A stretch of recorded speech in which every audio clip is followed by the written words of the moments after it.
নমস্কার বন্ধুরা, আজ আমি আবার একটা নতুন রান্নার ভিডিও নিয়ে আপনাদের সামনে চলে এসেছি। আজ বানাবো আলুর পকোড়া। দেখো, প্রথমে আমি আদা, একটু কাঁচা লঙ্কা এর মধ্যে দিয়ে দিলাম।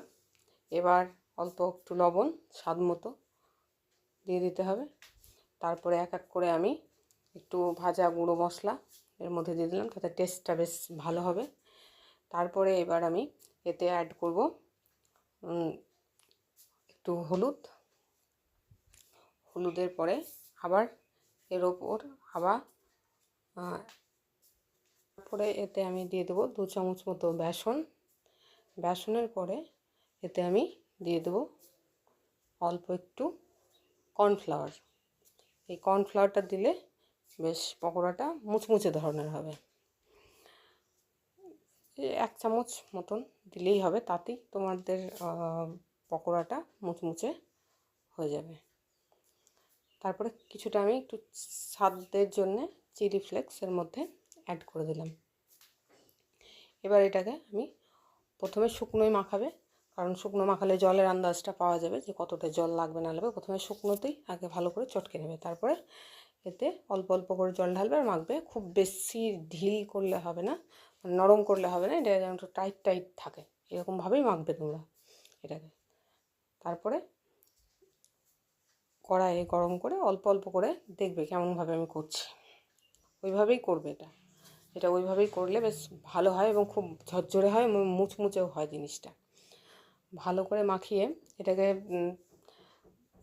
2 মিনিট মতন তোমরা রেখে দিয়ে তারপরে এটাকে ভাজতে শুরু করবে। এবার দেখো, আমি একটা কড়াই নিয়ে কড়াইয়ে তেল বসিয়ে দিয়েছি, তেল গরম করতে বসিয়ে দিলাম। বসিয়ে দিয়ে এবার এক এক করে তেলটা গরম হয়ে এলেই এক এক করে পকোড়াগুলো ছাড়তে আমি শুরু করব।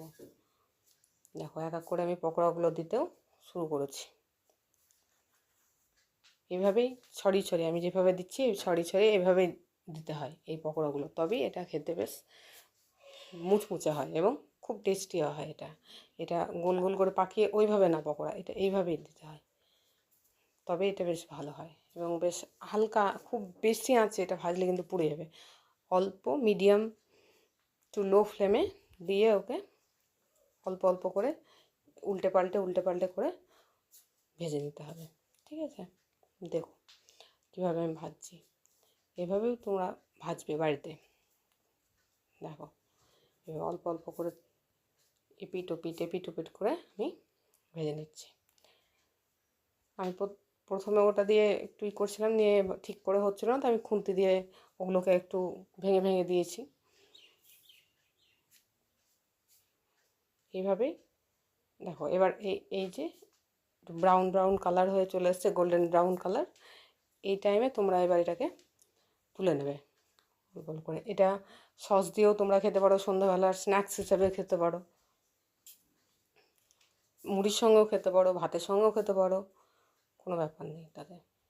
দেখো, এক এক করে আমি এবার তুলে নেব। আর তারপরে তোমরা কেবল এর আওয়াজটা শুনবে একটু পরে, যে কতটা মুচমুচে আর খাস্তা হয়েছে জিনিসটা। দেখবে, সাউন্ডটা শোনো, তাহলে বুঝতে পারবে।